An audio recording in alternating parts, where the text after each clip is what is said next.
Hi, welcome back to Enjoying the Word. And I want to kind of take us right back to the beginning, right back to our first steps into the Bible. Maybe that's where you're at. Maybe you're brand new to Christianity, brand new to the Bible, or maybe you've been a Christian for a while, but you haven't really kind of dived into the Bible as much as maybe you should have. And perhaps you're seeing others who are thoroughly enjoying it and you're just not sure kind of how to get started or how it works. It reminds me a lot, I use this analogy sometimes, it reminds me a lot of when we first moved to London about 20 years ago. London's a massive, massive city, about 40-ish miles across, 30 miles north to south, and we were living initially kind of somewhere in here.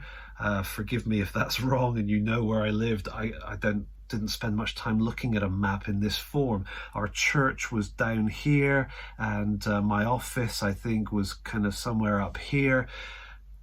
This is a massive place. And so in those initial weeks when we first arrived in Greater London, I had one of these. I don't think it was almost that exact one, in fact, sitting on the seat next to me in the car. And to get from our home to my office, I had to go across about 3 or 4 different pages of this map. This was before sat-navs and smartphones, okay? So I was kind of turning the pages as I was driving, and the only way I could figure out how to do it was to start to recognize landmarks. And so I figured out how to get to Tesco. That was useful to go shopping for groceries. I figured out how to get from there past that one cinema. I never went to the cinema, but I knew where it was, and past that landmark that would get me then to the place that I recognized that I could turn up the hill towards the office where I was supposed to be working. Not every day, but I was there a fair amount. And then there was our church, which was some miles away, and we moved down there after a few months. And so from church to office was almost 16 miles. And it's kind of this zigzagging route across London to get to it. But the way you do that is not by knowing every detail and being an expert like a London taxi driver. The way you kind of do it is by landmarks. Recognize something and then discover something else and then start to recognize that. And that really is the way that we can get into the Bible as well.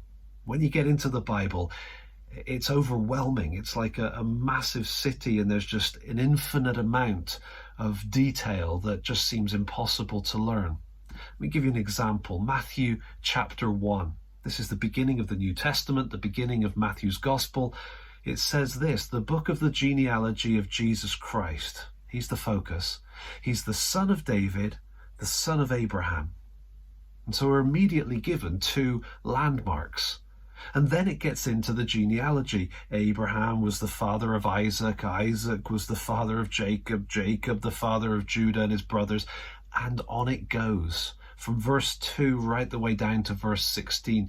It's like an overwhelming list of names. Then you get to the end of the genealogy, and again, Matthew flags the landmarks. So all the generations from Abraham to David were 14, and from David to the deportation to Babylon, 14 generations, and from the deportation to Babylon to the Christ, 14 generations. There's a little bit of rounding going on with those numbers. That's not the focus here. Basically what he's saying is this: in the Old Testament you've got Abraham and you've got David, then you've got this deportation to Babylon, let's call that the exile, and then you get to the Christ. And there's these gaps in between that are roughly equal in terms of the generations that Matthew has listed. And what that gives to us is a set of landmarks. And so if you're brand new to the Bible and maybe you want to go first of all, of course, and focus on Christ, get into the Gospels, that's what I would recommend.